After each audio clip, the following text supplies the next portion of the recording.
जो भगवान को भूलकर जीवात्मा को भोगने का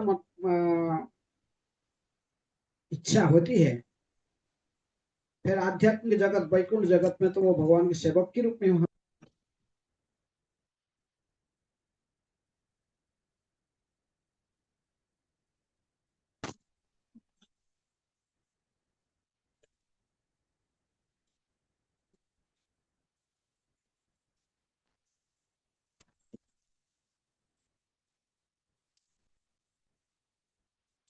वो भी क्या सोचता, मैं भी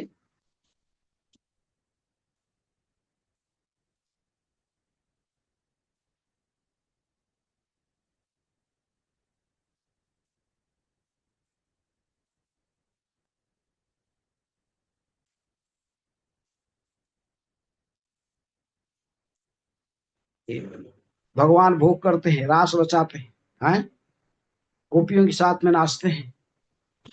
ये सब देख के वो भी आपको इच्छा होता, वो भी सोता डांसिंग करना चाहता है। लेकिन आध्यात्मिक जगत में तो भगवान ही एकमात्र भोक्ता है और सब उनके दास है। लेकिन जब इसके मन में भोगने की इच्छा होती है तो फिर बहिरंग शक्ति, इस बहिरंग जगत बाई मटेरियल मटेरियल एनर्जी, भगवान की बहिरंग शक्ति उसके भौतिक जगत में ही डाल देता है। भगवान की संपूर्ण सृष्टि है, इसमें से 3/4 आध्यात्मिक जगत है और 1/4 भौतिक जगत है। जैसे इसी पृथ्वी पर भी प्रकृति में जड़ भाग कितना है? 3 भाग जड़ है। लेकिन जो कभी समुद्र नहीं देखा वो क्या सोचता है? जो पढ़ा नहीं, भूगोल पढ़ा नहीं किया कि नहीं किया, तो उस गांव वो क्या सोचेगा? सब जगह स्थल है, जल कहाँ है? इसी प्रकार हम भौतिक जगत में रहकर हम आध्यात्मिक जीवन जगत का सीमा के बारे में कुछ जानते हैं?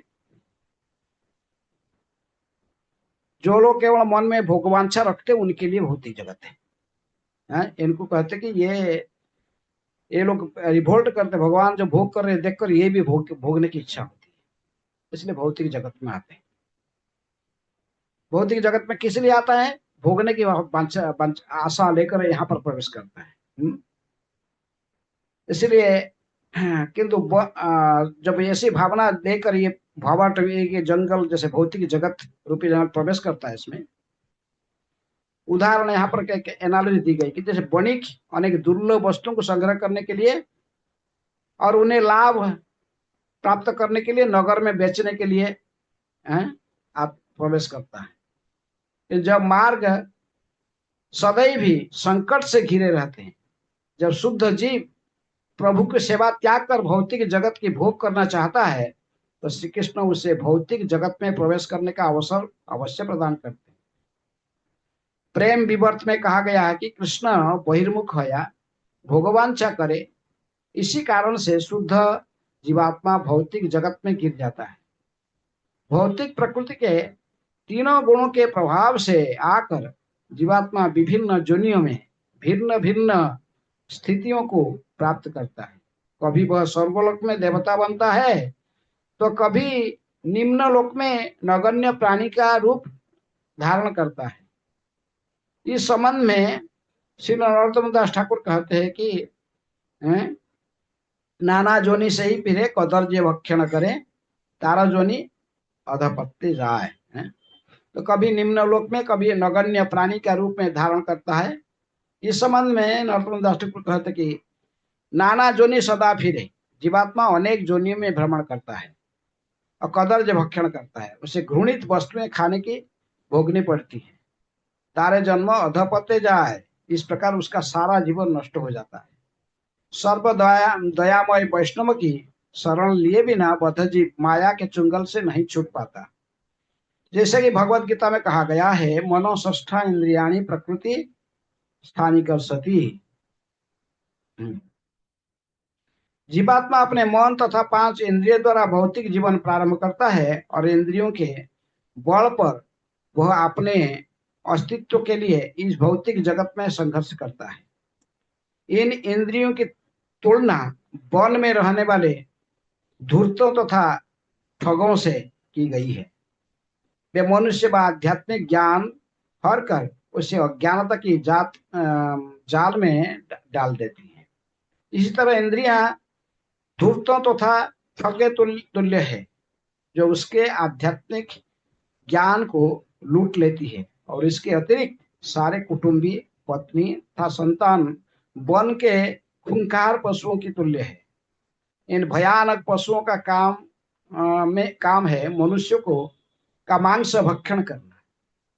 जीवात्मा इन सुगाड़ों तथा लंबड़ियों, पत्नी तथा संतान स्वरूप को अपने ऊपर आक्रमण करने देता है और इस प्रकार उन वास्तविक आध्यात्मिक जीवन समाप्त हो जाता है। भौतिक जीवन रूपी वन में प्रत्येक प्राणी मच्छरों की भांति विद्वेषी होता है।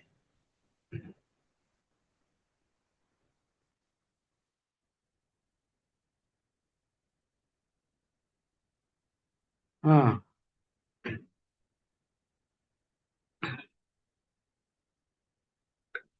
और मूषक तो निरंतर उत्पात ही मचाते रहते हैं। इस भौतिक जगत में प्रत्येक प्राणी अनेक अप्रिय परिस्थितियों में जा पहुंचते हैं और ईर्ष्यालु व्यक्तियों तथा उत्पाती पशुओं से घिरे रहता है। फलस्वरूप पूर्ण पुरुषोत्तम जगत में जीवात्मा इनसे सतत लूटा जाते हैं और अन्य जीवात्माओं द्वारा दंशित होता रहता है। इतने सावधान के बाद भी वह पारिवारिक जीवन को नहीं छोड़ना चाहता और भविष्य में सुखी रहने के प्रयास से सकाम कर्म करता रहता है। इसी प्रकार वह कर्म फलों में अधिकाधिक फंसता जाता है और कुकृत्य करने के लिए बाध्य हो जाता है। उसके प्रत्यक्ष साक्षी होते हुए है दिन में सूर्य तथा रात्रि में चंद्रमा। देवतागण भी देखते रहते हैं, किंतु बद्धजीव सोचता है कि इंद्रिय तृप्ति की उसके सारे प्रयास को कोई नहीं देख रहा है। अतः जब भी वह पकड़ा जाता है तो कुछ काल के लिए वह सब कुछ परित्याग कर देता है, किंतु देह से अत्यधिक आसक्ति रहने के कारण सिद्धि प्राप्त करने की पूर्व ही उसका यह त्याग समाप्त हो जाता है। इस भौतिक जगत में अनेक ईर्ष्यालु व्यक्ति हैं। कर लगाने वाले शासन की तुलना उलूक से की जाती है और अप्रिय झंकार करने उद्देश्य से डिंगुर भी विद्यमान होते हैं। डिंगुर क्या है?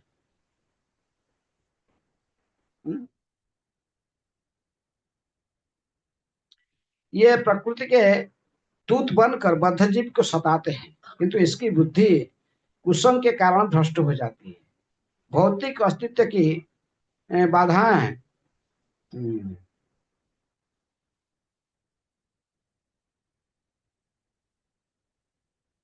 मुक्ति पाने प्रयास से बद्धजीव नामधारी जोगियां, साधुओं तथा अवतार के चुंगल से पड़ जाता है, जो जादू तो दिखा सकते हैं किंतु भक्ति को सही नहीं समझा पाते। कभी कभी बद्धजीव अपना सारा जीवन खो देने के कारण अपने कुटुंबीजन से रुष्ट हो जाता है। इस भौतिक जगत में रंच मात्र भी वास्तविक सुख नहीं है, जिसकी वह जन्म जन्मांतर कामना करता रहता है। राज्य कर्मचारी नरभक्षी असुरों की तरह होते हैं, जो राज्य की पालन के लिए प्रचुर कर लगाते हैं, कठोर श्रम कराते हैं। वह करने वाला बद्धजीव इन भारी करों से अत्यंत दुखी रहता था। टैक्स बहुत टैक्स लगाते गवर्नमेंट, उससे भी यह दुखी होता है। सकाम कर्मी का मार्ग दुर्लंघ्य पर्वतों की ओर ले जाता है। बद्धजीव कभी कभी इन पर्वतों को लंघना तो चाहता है, किंतु वह कभी सफल नहीं हो पाता। फलतः वह अधिक संतप्त एवं निराश हो उठता है। भौतिक रूप से तथा अचूक रूप से संतप्त होकर बद्धजीव वृथा ही अपने परिवार को प्रताड़ित करता रहता है। भौतिक दृष्टि से चार प्रमुख आवश्यकताएं होती है, जिनमें से नींद की तुलना अजगर अजगर सांप से की गई है। नींद आने पर बद्धजीव अपने मूल अस्तित्व को पूरी तरह भूल जाता है और भौतिक जगत की यातनाओं का अनुभव नहीं कर पाता। कभी कभी धन की आवश्यकता होने पर बद्धजीव चोरी और ठगी भी करता है। भले ही वह आध्यात्मिक उन्नति के लिए ऊपर ऊपर भक्तों की संगति क्यों न करे, उसका एकमात्र व्यापार माया का चुंगल से छूटना होना चाहिए। किंतु सही निर्देश का अभाव में वह भौतिक कार्य में अधिकाधिक उलझता जाता है। यह भौतिक जगत मात्र उलझन के और सुख दुख, राग द्वेष तथा शत्रुता जैसी यातनाओं से बना हुआ है। तात्पर्य यह है कि यह केवल जगत यातना एवं दुख भरा है। जो व्यक्ति पत्नी में आसक्ति और कामाचार में रहने के कारण ज्ञान खो देता है, तो उसकी समय चेतना दूषित हो जाती है। वह केवल स्त्री संग की बातें सोचता रहता है। काल तो सर्प के समान प्रत्येक प्राणी का प्राण ले लेता है, चाहे वह ब्रह्मा हो या एक छोटे से चींटी। कभी कभी बद्धजीव काल से बचना चाहता है तो वह किसी नकली मुक्तिदाता की शरण लेता है, जो दुर्दशा दुर्दैववश स्वयं को रक्षा नहीं कर सकता, तो फिर दूसरों को रक्षा कैसे कर सकता है। ऐसी नकली मुक्तिदाता योग्य ब्राह्मण तथा वैदिक साधन से प्राप्त प्रामाणिक ज्ञान की परवाह नहीं करती। व्यभिचार में लिप्त रहते हैं और विधवाओं तक भी संभोग करने की छूट देने की संस्तुति करते हैं। इस प्रकार वे वन में बानर के तुल्य है।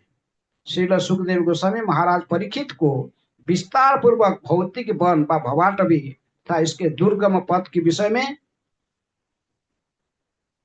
समझाते हैं इस अध्याय में।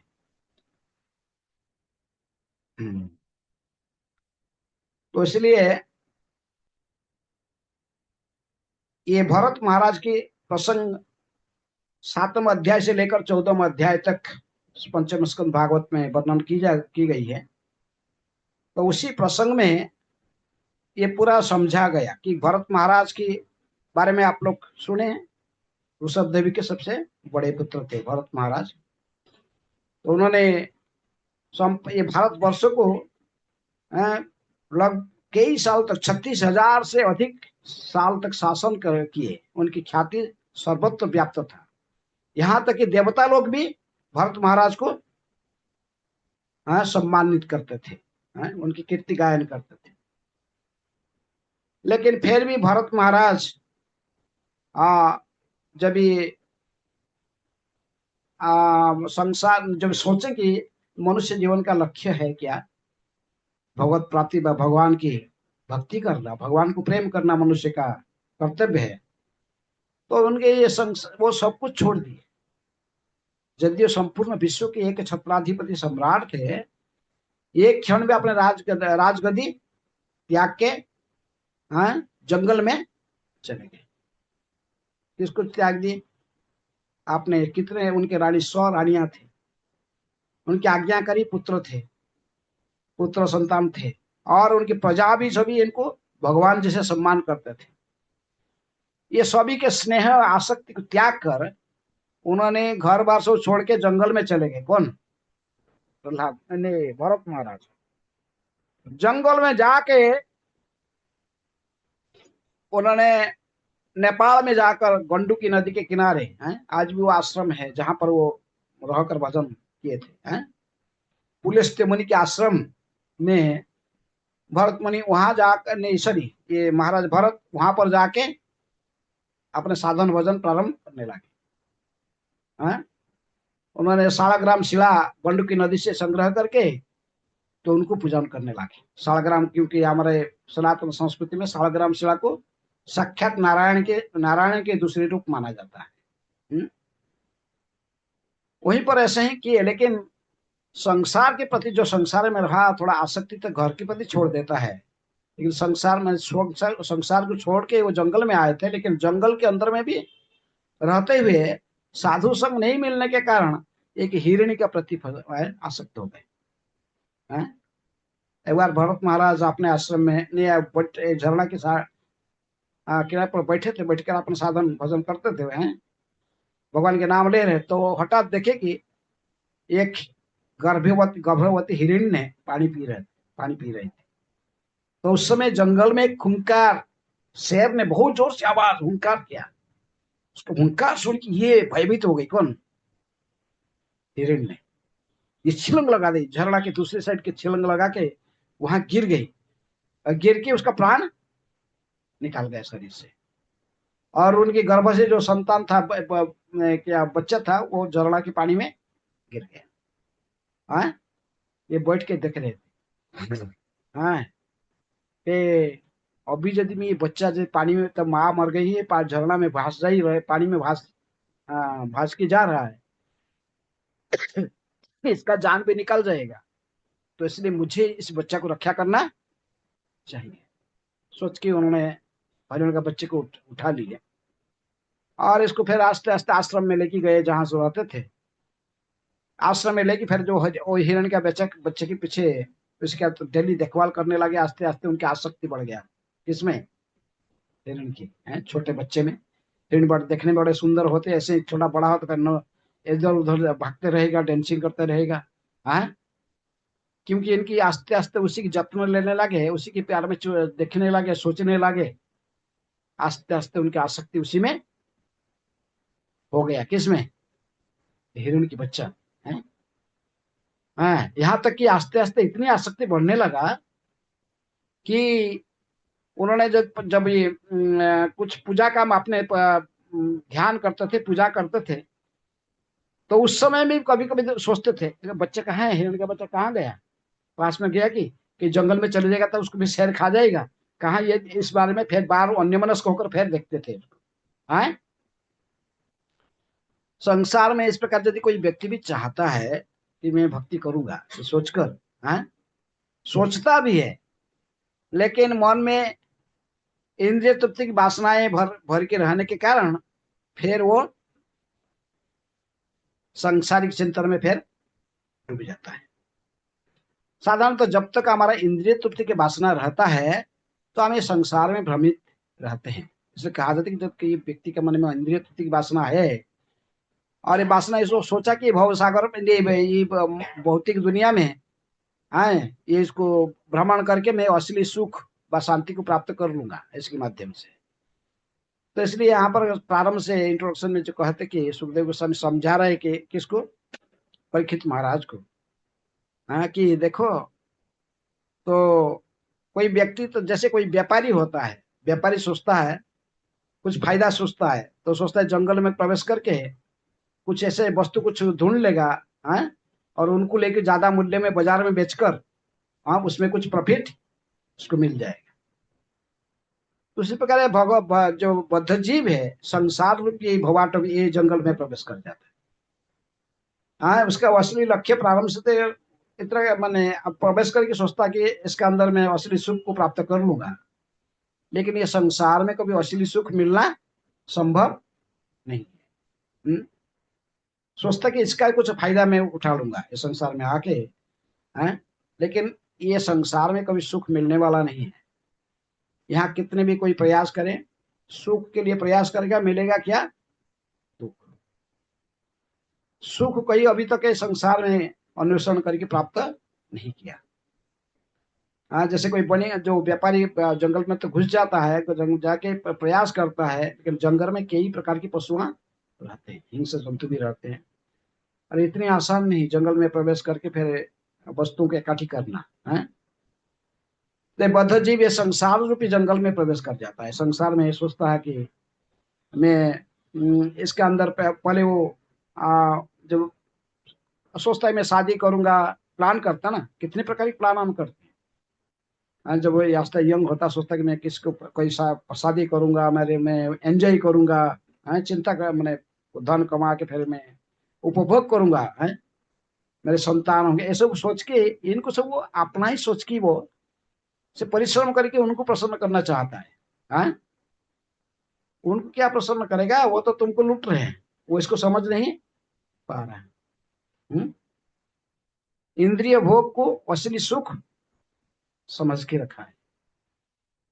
इसलिए इंद्रियों को तृप्त करने के लिए इसको चाहिए सबसे बड़ा इंद्रिय तृप्ति को, निम्न तृप्ति देने वाला आपको कौन है? पत्नी। पत्नी के बिना इनका सेक्स डिजायर कैसे चरितार्थ करेगा? इसलिए पत्नी, बच्चे और इनके संबंधी, ये सभी अपने अपने स्थान पर वो अपने इसको कुछ इंद्रिय तृप्ति के साधन देने में प्रयास समर्थ होते हैं, लेकिन जानते नहीं कि ये लोग प्रकृति में तुमको लूट रहे हैं। ये इसी लोगों के लिए ही तुम इतनी गधे की तरह परिश्रम कर रहे हो, खट रहे हो। तो बात असली तुम्हारा जो कर्तव्य है भगवान की भजन करना, उससे तुम दूर हो जा रहे हो। इस रहस्य को भूल जाता है। हाँ? इस रहस्य को, असली उसके कर्तव्य को भूल कर, जो भगवान की भजन करना चाहिए, इसको भूल कर वो फिर इनके पीछे लग जाता है, पत्नी को खुश करने के लिए, धन कमाने। देखे दुनिया में किसे लोग होते हैं, परिश्रम करता है और मैंने वो धन कमाता है, धन कोई गवर्नमेंट ऑफिस में नौकरी कर रहा है, अच्छा तनख्वाह मिलता है, नौकरी कर रहा है, लेकिन जिस दिन इसके तालाब नौकरी पैसा मिलता है, तो उस दिन देखोगे उसके डेली तो उसका पत्नी नहीं जाती गेट तक, आज गेट तक जाएगी। है किस लिए? जानता है आज पॉकेट गरम करके आएगा। मुस्कुराते हुए आपने हाथ डाल के पॉकेट से पैसा। लेकिन इस्कॉन के भक्त लोग भी जानते हैं, हम भी थोड़ा भगवान के लिए पैसा चाहिए, और उधर जैसे उनके रामनवमी में आ रहा है, जन्माष्टमी में आ रहा है, उस पर जानते हैं सर्विस लोग का क्या पैसा मिलता है, इसलिए ये भी उनके घर में पहुंच जाते हैं। थोड़ा पैसा दो, भगवान की सेवा के लिए कुछ दे दो। वो क्या बोलता है? देता है? उसका मुख खराब हो जाता है, पैसा इतना परिश्रम करके आया, पैसा लेने बेकार के लोग आ गए हैं। पैसा तो नहीं चाहते हैं, बेकार के लोग तुम्हारे लिए कमाया है इतना परिश्रम करके। पता दे दो थोड़ा, राम में भगवान की पूजा, भगवान की सेवा में लग जाएगा, तुम्हारे कल्याण होगा। उसका मुख खराब हो जाता है।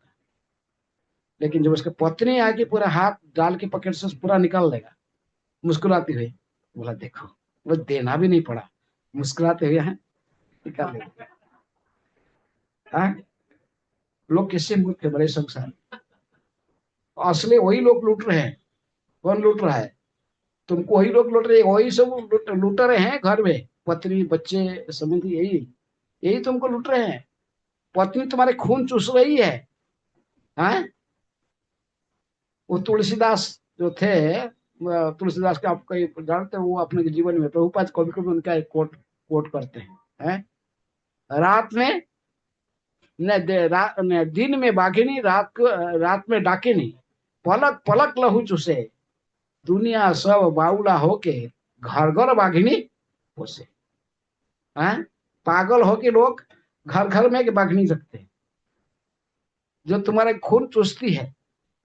दिन में बाघिनी, रात को डाकिनी, क्योंकि तुम इसके साथ सेक्स करके तुम्हारे वीर्य को, जो अमूल्य वस्तु है, जिसको तुम कई बूंद खून से, 40 बूंद से अधिक खून से एक बूंद वीर्य बनता है, उसको तुम अनायास में नष्ट कर देता है। रात्रि में डाकिनी के समान तुम्हारे रक्त को चूस लेती है, और दिन में बाघिनी के सरफ चिल्लाती है, मुझे ये चाहिए, वो चाहिए, लाओ, है वस्त्र चाहिए, धन चाहिए, है बच्चा, ये सब की दुनिया डिमांड कहती है, बहुत दुनिया। तो इसलिए तुम उन्हीं के लिए, तुम वो लोग तुमको लूट रहे हैं, तुम परिश्रम कर रहे हो, इतने परिश्रम किस लिए कर रहे हो? ये लोग के लिए परिश्रम कर रहे हो, लेकिन ये लोग तुम्हारे अंतिम समय में कोई सहायता करने वाले नहीं है। इसीलिए तो दस्यु रत्नाकर जब चोरी कर रहा, डकैत करके सबको धन कमा के सब उठता था, नारद मुनि जब उसके सामने आए उसको उद्धार करने के लिए, नारद मुनि को भी बोला, बोला निकाल के रख। नारद मुनि को मेरे पास क्या है, मेरा ये बीड़ा है कि बजाना, कुछ नहीं है। अच्छा, तू नारद मुनि पूछे तुझे धन कमाता है, सो लेता है, तो क्या ये जो पाप करता, जानती है कितने पाप हो रहा है? तुम कितने लोगों को मर्डर किया है, कितने लोगों को लूटा, इसके जमराज के दरबार में तो भोगना पड़ेगा। तो बोला क्यों? मैं डकायत करता हूँ, चोरी लेके धन जो लेता हूँ उससे तो मैं मेरा साड़ी देता, साड़ी गहना खरीद के देता हूँ मेरा पत्नी को, अपने बच्चों का सब खान पान सब इनका डिमांड भी देता हूँ, सभी लोग भाग लेंगे, मैं अकेला क्यों भोगूंगा। नारद में कह के जाए पूछ के देखो, पूछ लो जाएगी तुम्हारे पत्नी को। बोला तुम बड़ा चालाक है, मैं भाग जाऊंगा मेरे पत्नी के पास पूछने, तुम यहाँ से भाग निकल जाओगे, ये नहीं चलेगा। नारद मुनि कहे नहीं ऐसा बात नहीं, मुझे बांध दो पेड़ में, आप पीछे करके मुझे बांध के जाओ। हैं साधु कैसे दयालु होते हैं। जब घर में गया, घर में जाके पत्नी को पूछा, देख मैं डेली प्रत्येक दिन जो धन लेके आता हूँ तेरे लिए, साड़ी गहना ये सब आवश्यकता, जानते कैसे लाता हूँ धन, ऐसे चोरी डकायत करके। तुम तो पाप में, पाप का तो कुछ भाग तो तुम्हारा है ना, आधा भाग तो लोगा ना तुम। बोला नहीं, मैं क्यों लूंगा, हाँ मैं क्यों लेंगे तुम्हारे पाप की भाग। मुझे तो सहधर्मी नहीं कहते, तुम्हारे धर्म का जो जितना उसका भाग है, पाप में मेरा भाग। बच्चों को पूछा, बच्चों को नहीं पूछने के लिए माँ तो सिखा दिया, पहले बच्चों को पूछा है, बच्चों तुम लिए मैं इतना परिश्रम करके ऐसे लेके आ रहा हूँ, ऐसे ही किसको मर्डर करके किसको पिटाई से करके लेके आ रहा हूँ, और मेरे जो कुछ पाप कर्म होता है आप लोग भी तो भाग लोगे ना। बच्चों कहे पापा हम अभी छोटे छोटे हैं और आप बड़े, आप हमको देखभाल करते रहो, कैसे लाते धो ना हमको क्या पता, लेकिन हम जो बड़े हो जाएंगे फिर आपका, आप बुढ़े हो जाओगे, आपका हम देखभाल करेंगे, पाप का भाग। हाँ सबको पूछा, बाप माँ को पूछा, बाप माँ कहेगी अरे तू जो छोटा था हम तुमको लालन पालन करके बड़ा किए, तुम अभी जवान है हम बुढ़े हो गए, तू हमको देखे, हम तुम कैसे पैसा लाता, तुम्हारे पाप का भाग हम थोड़ी लेंगे। तुम तो ऐसा कर्म करके और हमको पाप से मुक्त करना चाहिए, और तुम हमको पाप कैसे दे रहे हो। समझ गया है संसार क्या है। हाँ संसार में सभी क्या, सभी लूट रहे हैं। तुम जानता है जिनके लिए तुम इतने परिश्रम करके सब करते हो, वो तुम्हारे किसी प्रकार के काम तो, तुम्हारे दुख के समय तुम्हारे तुम्हारे पाप लेने वाले, तुम्हारे कर्मफल वो भोगने वाले नहीं है। हाँ तो इसलिए संसार में लोग इस प्रकार यदि कुछ इंद्रिय तृप्ति के लिए कर्म, कभी कभी कर्मकांड और ज्ञान कांड की आश्रय लेता है। हाँ? रूपा जी कोट करते कि नरोत्तम दास ठाकुर कहते हैं, क्या कहते हैं, कर्मकांड ज्ञान कांड सकली विषय भांड, अमृत बलिया जेहू खाए, नाना जोनि सही फिरे, कदर जे भक्षण करे, तार जन्म अधपते जाए। इंद्रिय तृप्ति के साधन को प्राप्त करने के लिए कभी कभी ये बद्ध जीव क्या करता है, इनके आश्रय लेता है। किसके आश्रय लेता है, कर्मकांड और ज्ञान कांड। वेद में जैसे बोला गया है, धन प्राप्ति करना है तो किसको पूजा करो, लक्ष्मी की पूजा करो, बाधा विघ्न से मुक्त होने के लिए गणेश को पूजा करो, सब डेमीगॉड, इंजीनियर बनने के लिए विश्वकर्मा को पूजा करो, सब ऐसे बोलते सब बोला। कभी कभी इसका पर एक कर्मकांड है, ये करने ये मिलेगा, ये बिजनेस करना शुरू, हाँ बिजनेस मोटिव लेकर अन्य अन्य देवताओं के चरण में आश्रय लेता है। हाँ कामस्त ही होता ज्ञाना प्रपद्यंते अन्य देवता, अन्य अन्य देवता, ऐसे भावना होकर कोई देवता तुमको पूजा करना शुरू कर देता। कोई पितरों को है तमगुण के रजगुण के प्रभाव से आकर, भगवान कहते कौन किसको पूजा करता है, कौन पूजा करता पितरों को, हाँ जानती देववता देवम पितृन जानती पितृव्रता, भूतानी जानते जानती भूतेज्या, मध्याजन जानती अपी माँ। कौन कहते कि हैं जो अन्य अन्य देवताओं को पूजा करता है तो ये शरीर त्यागने के बाद तो उसी देवता के लोक में जाएगा। जो पितरों को पूजा करता है, पितृ श्राद्ध देता है, श्राद्ध पक्ष में आदि में, वो शरीर त्यागने के बाद कहाँ जाएगा, पितरों के पास जाएगा, पितृलोक में जाएगा। हाँ भगवान कहते जो मेरी पूजा करता है तो मेरे धाम में आता है। लेकिन ये साधक भूल जाता है, जो जो बद्धजीव भूल जाता है, इंद्रिय तृप्ति भावना प्रबल होने के कारण अन्य अन्य देवताओं की पूजा करना शुरू कर देता है। कभी पिता को पितरों को पूजा करता है, कभी भूत प्रेत को भी पूजा करना शुरू कर देता है। जो तम गुण का व्यक्ति होता है ये किसको पूजा करता है, भूत प्रेत काला जादू ये सब करना शुरू है। ऐसे पतित हो जाता है। जो भक्ति के मार्ग को छोड़कर भगवान विष्णु व भगवान श्री कृष्ण की भक्ति किए न करके अन्य अन्य देवताओं की पूजा करता है, उनकी भक्ति करता है, फिर आस्ते आस्ते वो भी जन्म मुक्त संसार से मुक्त नहीं हो पाता है। और वो अधिक कुकर्म करके भूत भूत प्रेतों की जोनी में चले जाता है और नीचे जोनी में चले जाता है। सोचता है कि ठीक है मैं ऐसे करूं, लेकिन इंद्रिय तृप्ति की भावना को जब तक वो अंतकरण से त्याग नहीं पाता है तो अभी तक उस आध्यात्मिक उन्नति होना संभव नहीं है। इसीलिए भक्ति का परिभाषा कहते हुए सबसे पहले कहा गया अन्याभिलाषित शून्यम है, अन्य अन्य अभिलाषा मन में नहीं होना चाहिए है। इंद्रिय तृप्ति की वासनाओं से व्यक्ति को मुक्त होना चाहिए। जब तक इंद्रिय भोग की वासना को त्याग नहीं पाएगा तब तक वो भगवत प्राप्ति नहीं कर पाएगा है। उसके जन्म मृत्यु संसार समाप्त नहीं होगा, ये बार बार ऐसे जन्म लेगा गुणों के आधार पर है। फिर बार बार जन्म, कभी ऊर्ध्वलोक में, कभी निम्नलोक में, कभी पृथ्वीलोक में है। ऊर्ध्व गच्छति सत्वस्था, मध्य तिष्ठति राजसा, जघन्य गुणवृत्तिश्च अधो गच्छति तामसा। तीनों गुण के प्रभाव में प्रत्येक जीव कार्य करते हैं, स्वतंत्र नहीं है। सोचता मैं स्वतंत्र हूं, स्वतंत्र नहीं है।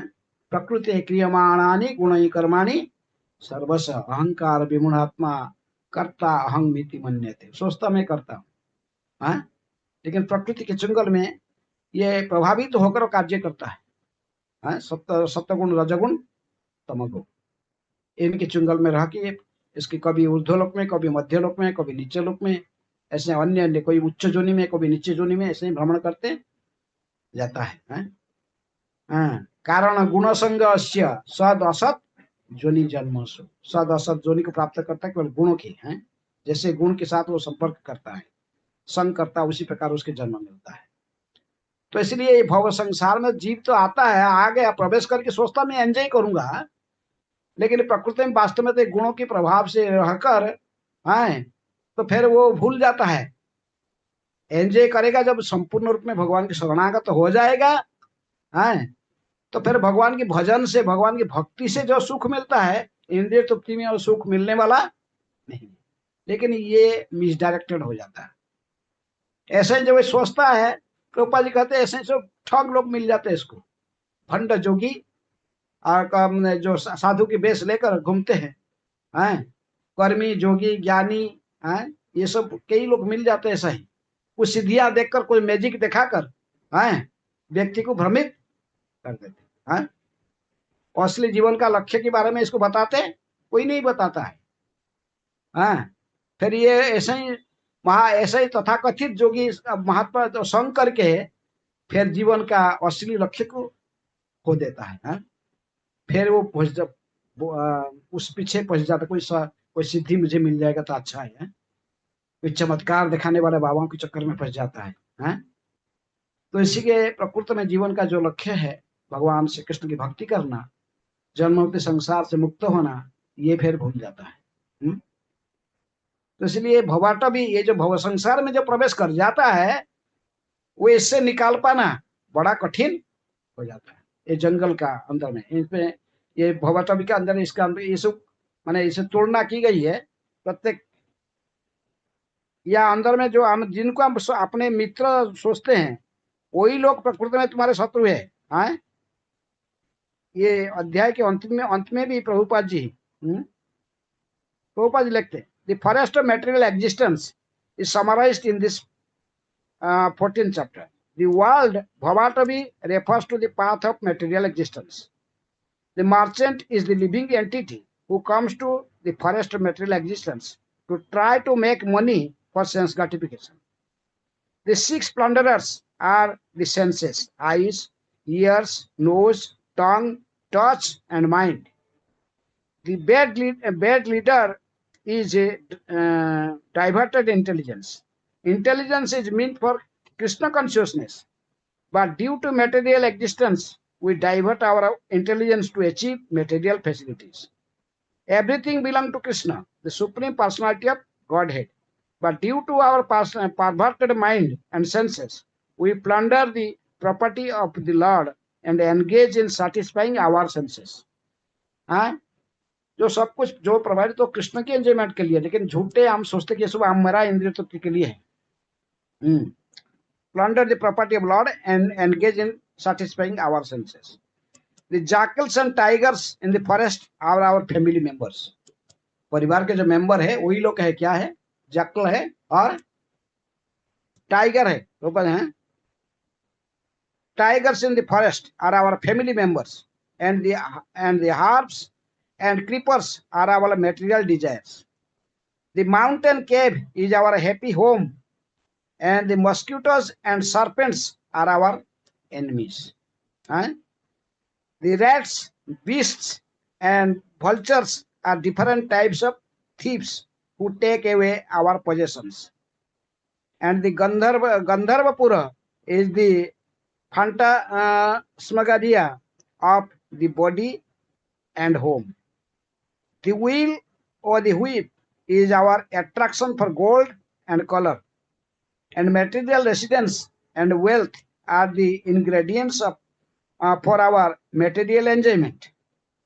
The whirlwind is our attraction for our wife, and the dust storm is our blinding passion experienced during sex. The demigods control the different directions, and the noises are the harsh words spoken by our enemy during our absence. The owl is the person who directly insults us, and the impious trees are impious men. The waterless river represents atheists who give us trouble in world, and the blazing forest fire is family life. The meat-eating demons are the government officials.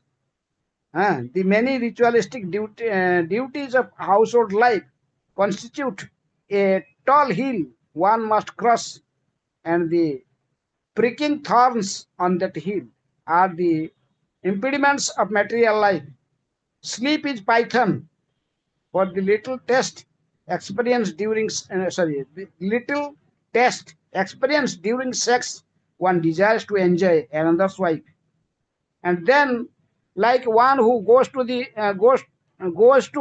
take honey from the beehive and is attacked by the bees, he is chastised by the woman's guardians, like the husband, father-in-law, mother-in-law, and so forth.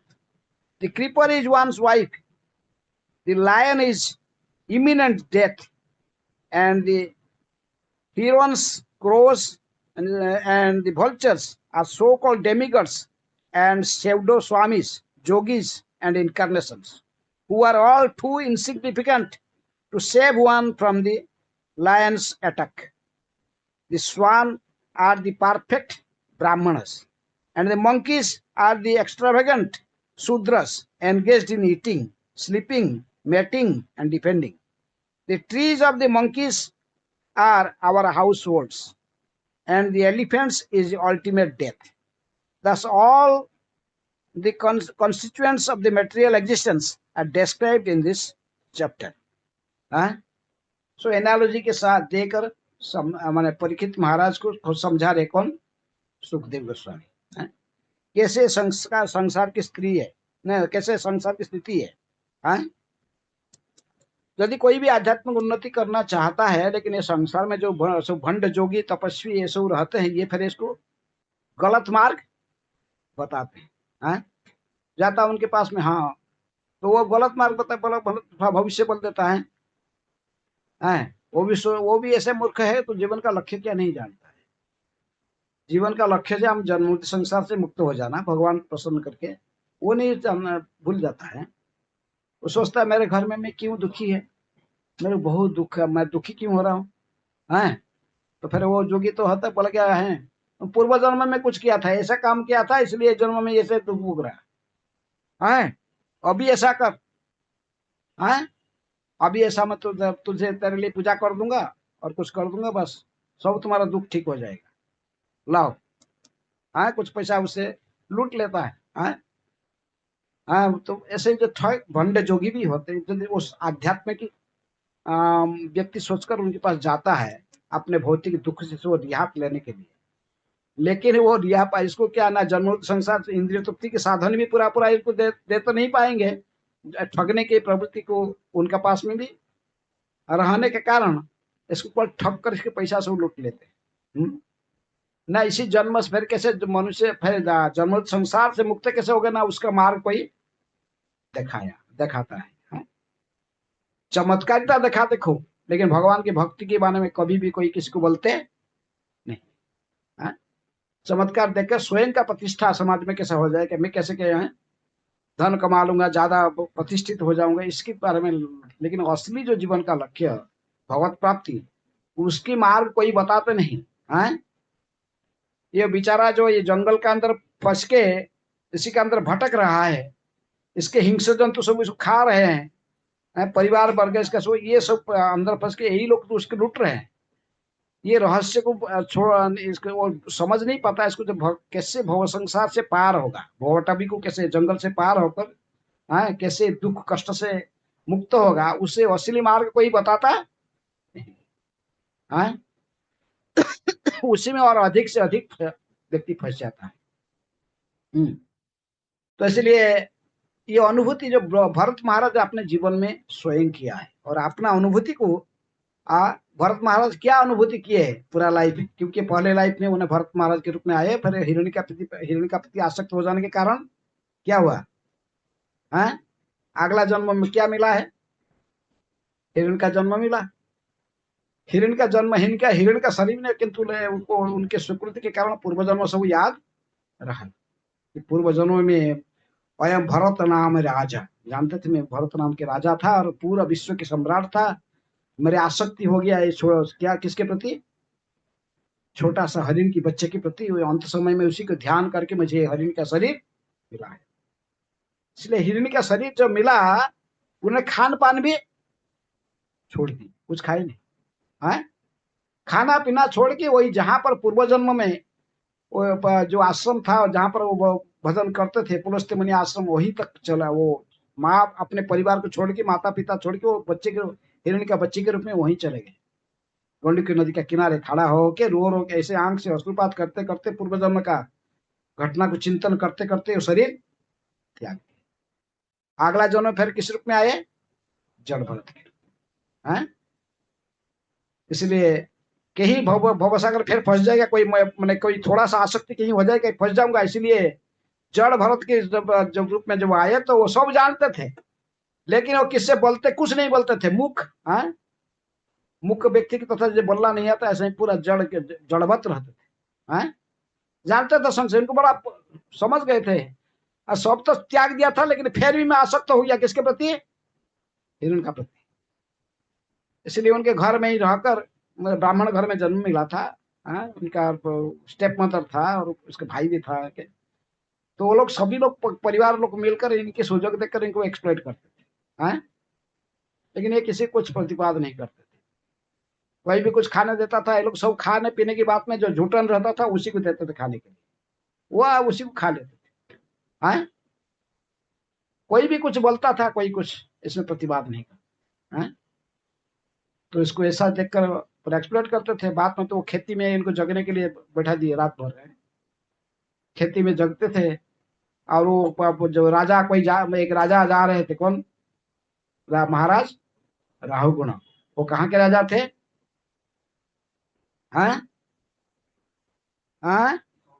Sabira. तो रास्ते वो राजा थे, लेकिन वो जा रहे थे दिव्य ज्ञान प्राप्त करने के लिए। योग्य व्यक्ति ढूंढते ढूंढते वो सोचे कि कपिल मुनि के आश्रम में जाऊंगा, जो सांख्य फिलोसफी का प्रचारक है, प्रवर्तक। कपिल मुनि में आश्रम जाते, कपिल मुनि के आश्रम वो सब गंगा सागर में, जहाँ पर गंगा सागर, गंगा जहाँ पर समुद्र में मिलता है, वहां पर आज भी जाते, गंगा सागर मेला होता है कपिल मुनि के आश्रम में। तो कपिल मुनि के आश्रम में जाते थे, लेकिन ये बीच में इनका जो पालकी में इनको लेके आते थे, उसमें तो इस कार फार नहीं था। उनके 4 लोग पालकी में बैठे थे, राजा महा बैठे थे, उनको 4 लोग पालकी को ढो के चलते थे, आगे 2 पीछे 2 चलते थे। तो एक व्यक्ति उनमें से किसका बीमार पड़ गया, असुस्थ हो गया। इसीलिए ये लोग ने तीनों जो, तो और एक किसके पालकी ढोने वाला कोई तगड़ा व्यक्ति ढूंढ रहे थे।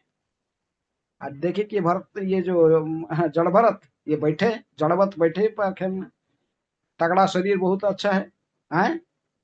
कुछ बोले उनको, देख बोले चलो राजा का पालकी ढोना है। देख रही तो उसके जनेऊ पड़ा था, गले में जनेऊ पड़ा हुआ है, जाने ब्राह्मण है, ब्राह्मण को पालकी ढोने का हमने नहीं डाला, लेकिन कहे चलो, तो वो कुछ प्रतिवाद नहीं किया, आगे पालकी ढोने। तो उनका पालकी ढोने, तो फिर वो देखे पालकी तो पकड़ लिए, ठीक है, का कान लगाए, लेकिन वो तो साधु थे, महान परमहंस वैष्णव थे। वो देखते थे कि मेरे पैर कहीं किसी जीवों के ऊपर, विशेष रूप से चिट्टिया, चिट्टियों के ऊपर पड़ेगा तो चिट्टी मर जाएगा, इसलिए चिट्टियों को रक्षा करने के लिए सबसे देख देख के पैर डालते थे इधर उधर। उससे क्या होता है, इम्बालांस हो जाता था। है? तो सब दो लोग बोले कि राजा को, बोले कि क्या राजा कहे ये क्या है, ऐसा ऐसा मुझे ऐसा क्यों कर रहे हो, हला रहे पूरा पूरा पूरा। तो बोले हम ठीक चला रहे, लेकिन यही जो नया आया ना, यही सब गड़बड़ी कर रहा है। ये इधर पैर रखता, कभी उधर पैर रखता है ऐसा। तो बहुत गाली दिया इसको, कौन है, जड़ भरत नहीं, वो राजा था राहुगण, बहुत गाली दिया। वो तगड़ा शरीर था, लेकिन कहीं यार तो बड़ा पतला दुबला, ऐसे बोलते, तो कहीं व्यंग करके उसको थोड़ा कहते थे, लगता कुछ खाया पिया नहीं, ऐसे शक्ति नहीं, कुछ भी है नहीं, ऐसे है। ऐसा कहे कि कुछ समालोचना करते रहा, लेकिन जड़ भरत कुछ बोलते नहीं थे। बात में इतने गुस्सा हो गया कि मारूंगा, बोला है, इतना पिटाई करूंगा तुझे, पिटाई करके पूरा अच्छा से सिखाया। ऐसे कहने के बाद तो मेरे हंसने लगे जड़वत है। जड़वत तो हंस की फिर देखे कि यही योग्य व्यक्ति है, प्रकृति में बाह्य आचरण ऐसा यदि कहे, लेकिन ये जा रहा है ज्ञान आहरण करने के लिए। कहा, कपिल मुनि के आश्रम में जाना चाहता, किस लिए जाना चाहता है, ज्ञान को सीखना चाहता है। तभी जड़भरत मुख खुले, हैं, मुख खुल के बोले, तो आत्म कहे कि मैं फिर वो उसको आत्मज्ञान देने लगे। तो कहे कि तुम किसको मारना चाहते, किसी को पिटाई करना चाहते, मैं तो आत्मा शरीर का अंतर के बारे में फिर इनको बोलने लगे। तो अभी राजा का आंख खुला है, पालिकी से उतर कर राजा को फिर आके इनको प्रणाम किया, किसको, जड़ भरत। तो इसलिए ये सारे जो भरत महाराज का प्रसंग, फिर भरत महाराज किस प्रकार राहु उनको शिक्षा दी है। राहु गण तपसा न जाति, न जया न जड़ाग्नि सूर्यई है, बिना महत पद रजोभिषेक। हे राजन, यदि तुम आध्यात्मिक जीवन में प्रवेश करना चाहता है, ये ऐसे किसी अन्य पद्धति से भगवान प्राप्त नहीं होते, सो मेरे एक्सपीरियंस में देख लिया, मैं बहुत तपस्या किया है। स्वयं भरत नाम ही राजा, नामनी राजा, क्योंकि मैं पहले पूर्व जन्म में भरत नाम के राजा था। अपना जीवन सब कहने लगे, किसको, है? और बहुत तपस्या किया, आकर पुलस्त्य मुनि के आश्रम में धूप में गर्मी में आग जाकर तो उसके बीच में बैठना, ये सब बहुत ऑस्टेरिटी करके देखा। ये सब तपस्या के माध्यम से कृष्ण प्राप्त नहीं होते हैं। अग्नि जलाकर गर्मी का टाइम चार साइड अग्नि जलाकर बीच में बैठ के ध्यान करने से, ठंडी का टाइम पानी के अंदर डुबकी लगा के ध्यान करने से, ठंडे पानी में है। इस प्रकार कई प्रकार के अन्य अन्य तपस्या करने पर भी जानबूझकर शारीरिक कष्ट उठाने से कृष्ण नहीं मिलते हैं, आत्म साक्षात्कार नहीं होता है। यदि तुम आत्मा साक्षात्कार के मार्ग को ढूंढ रहे हो, तो फिर क्या करना पड़ेगा, किसी महत पद के चरण को आश्रय करना पड़ेगा। रजोभिषेकम, बिना महत पद रजोभिषेकम। फिर इनको रास्ता बताते हैं, फिर उनको बताएंगे कि जाओ किसी महत पद को आश्रय करो। किसी वैष्णव के जब तक तुम का आश्रय प्राप्त नहीं करोगे, जो इनको तब तुझे प्रकृति में आत्मज्ञान देंगे नहीं। जो प्रकृति में आत्मज्ञानी है, वो यह तुमको आत्मज्ञान दे सकता है। जो गुरु बनाकर गुरु के चरण में शरणागत है, फिर तुमको गुरु बन के तुमको भी ज्ञान दे सकता है। इस प्रकार उनको समझाए, कहे कि बिना महत पद सेवा महत पद को आश्रय किए बिना कोई भी ये भव संसार के मोह से नष्ट नहीं, उद्धार नहीं हो सकता। इसलिए भव संसार को तो भवा, इसको एक जंगल के समान तुलना की गई, और इसमें से जो पशु, जो हिंसक जंतु है, ये परिवार वर्ग सब है। परिवार में जो सब भूमिका निभा रहे, पत्नी बच्चों, ये सारे सब है, ये कोई आपका नहीं है, ये केवल तुमको लूट रहे हैं सब। आए, तुम इन्हीं के लिए परिश्रम करता है, लेकिन ये कोई तुम्हारे साथ जाएंगे ना क्या, तुम्हारे पाप में भाग लेंगे ना क्या। है, तुम जो पाप करके धन कमा के इनको पोषण करता है, तुम्हारे पाप का भाग इनको मिलेगा नहीं, ये तुम्हारा जो मृत्यु के समय तुमको कोई सहायता होने वाले हैं ना तुम्हारे साथ जाने वाले। तो इसीलिए कहते कि ये भव संसार एक जंगल के साथ तुलना करके, इसी के अंदर में जो हिंसक जंतु जो तुमको लूट रहे हैं, परिवार वर्ग है, संबंधी है, मित्र है, ये सब कहते हैं संसार प्रकृति में यहाँ पर कोई मित्रता नहीं होता है, ये सभी लूटने के लिए। हाँ, तुम कोई कोई किसका माने तुम पूर्व जन्म में तुम्हारे कुछ शत्रु था, वो इसी जन्म में पुत्र बन के तुम्हारे तुम्हारे तुमको प्रतिशोध लेने के लिए सब प्रकार के बुरे आचरण करके मदिरा पीता ये करता करके फिर बदला ले रहा है तुम्हारे को। हाँ? यदि इसके पूर्व जन्म के इतिहास आप समझोगे, फिर देखोगे कैसे तुम्हारे प्रकृति में शत्रु है, लेकिन अभी मित्र का रूप धारण करके परिवार में मेंबर बना हुआ है। हाँ? तो इसलिए ये सब स्थिति से पार होने के लिए, भवसागर से पार, ये जो भवाटवी के अंदर से निकलने के लिए क्या करना पड़ेगा? किसी सही संत के शरण में जाना पड़ेगा। ये भंड जोगी तपस्वी और जो सब घूम रहे हैं भंड कई साधारण, तो उनकी यदि चुंगल में पड़ोगे, फिर आपका संपूर्ण आध्यात्मिक जीवन नष्ट हो जाएगा। कई लोग अपने गुरु बन जाते हैं, कोई परंपरा नहीं है, कोई इनका भी कोई गुरु परंपरा के साथ जुड़ा नहीं है, शुद्ध भक्ति करते हैं। ये कोई इनका लक्षण नहीं है, लेकिन कुछ सिद्धियां प्राप्त कर ले, कुछ चमत्कारिता दिखा के लोगों को ठगते हैं। इसलिए ऐसे कर्मी ज्ञानी जोगियों की चुंगल में पड़ के आध्यात्मिक जीवन को हम नष्ट नहीं करना चाहिए। सच्चे भक्त की ढूंढ करके फिर उनके निर्देशन में यदि हम भक्ति प्रारंभ करते हैं, आस्ते आस्ते ये भवाट ये जंगल से कैसे पार होना, उसका सही मार्ग वो दिखाएगा। कौन दिखाएगा? कोई आत्मा तत्वविद भक्त ही आपको दिखा सकता है, नहीं तो कई संसार में घूमने वाले जोगी लास्ट में तात्पर्य इनके चुंगल में पड़ने से फिर आध्यात्मिक जीवन नष्ट हो जाता है। तो इसीलिए हमें भागवत की जो सिद्धांत को ठीक से पढ़ के समझना चाहिए। है? भागवत भागवत कोई आपको प्रवृत्ति मार्ग व इंद्रिय तृप्ति में लिप्त कराने के लिए कोई कहीं पर आपको शिक्षा नहीं देगा। भागवत सब समय कहेगा कि कैसे आप भगवत धाम को जाओगे, इसी जन्म के अंत में किस प्रकार संपूर्ण बिजनेस संसार के प्रति आसक्ति को त्याग कर कैसे भगवान के चरणारविंद की प्राप्त करोगे, वही शिक्षा देता है। भागवत तुमको संसार की आसक्ति व इंद्रिय तृप्ति के बारे में कोई शिक्षा नहीं देता है। सत्य केवल भागवत ही कहता है, अमर प्रमाण है। ये आपको नहीं कहेगा कि ये करो वो मिलेगा, कर्मकांड की शिक्षा नहीं देता है। क्या मिलेगा तुम्हें? ये सब भौतिक सब इंद्रिय तृप्ति के साधन को इकट्ठी करी करोगे क्या? वरन वही इंद्रिय तृप्ति के प्राप्त करने के लिए जो कुछ असत मार्ग का अवलंबन किया, उसके लिए तू नरकगामी हो जाएगा।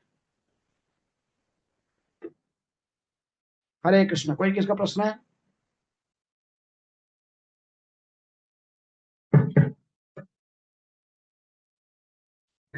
हरे कृष्ण महाराज, धन्यवाद क्लास के लिए। महाराज, ये डाउट था कि जब हम इंद्रिय भोग करते हैं तो उसके लिए सफर भी करते हैं बहुत, और फिर लेकिन जैसे आप भी बोल रहे थे कि हम त्याग त्याग देते हैं कुछ समय के लिए, फिर शुरू कर लेते हैं बाद में, ऐसे ऐसे क्यों? मतलब इंद्रिय तृप्ति त्याग कर लेते हैं क्या फिर तो बात में शुरू कर देते हैं। इसीलिए साधु संग, इसलिए मैं साधु संग करने से फिर हम ऐसे नहीं करेंगे। फिर हमको ईमान, हमको शब्द थोड़ा जगाने के लिए, बोलने के लिए सब समय साधु संग से रहना पड़ता है। इसलिए कहते कि सत्संग छाड़ी कहू असत्य विलास, से ही लागी बांधी लो ये कर्म बंधन फास। ये कर्म बंधन में हम क्यों फंस जाते हैं? क्योंकि सत्संग नहीं करते। सत्संग नहीं करने से, साधु के साथ प्रत्येक दिन भागवत की चर्चा करने से फिर हमें कर्म बंधन, फिर वही बुरे कर्म में लिप्त नहीं होंगे।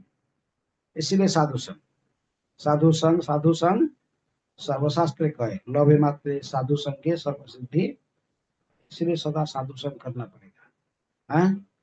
नियमित भागवत के ग्रंथ, भागवत व्यक्ति भागवत का संग करने से फिर हमें ऐसे ही माया के चुंगल में नहीं फंसेंगे। ठीक है, नियमित साधु संग। और कोई प्रश्न किसके? हरे कृष्ण महाराज, अगर भरत महाराज को क्या करना चाहिए था कि वो ईयर को हाँ, तो भरत महाराज को क्या करना था, अच्छा उस स्थिति में क्या करना था।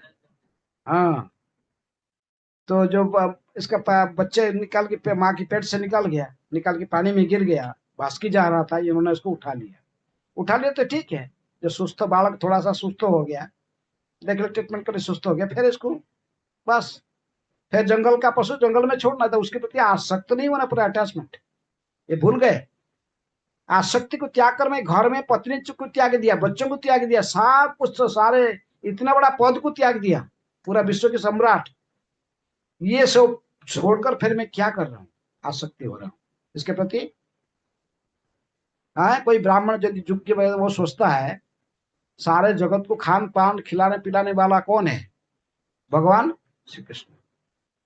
हमारे जगह श्रीमद भागवतम के जो पहला टीकाकार है श्रीधर स्वामी, इन्होंने भी सोचते थे मैं घर त्याग दूंगा, घर त्याग दूंगा, घर त्याग कर मैं सारा जीवन भगवान की सेवा में नियोजित कर दूंगा, बार बार सोचते थे। लेकिन उनकी एक दिन कहे कि काल सुबह जगूंगा और सीधा निकल जाऊंगा, किसको नहीं देखूंगा घर से छोड़ के।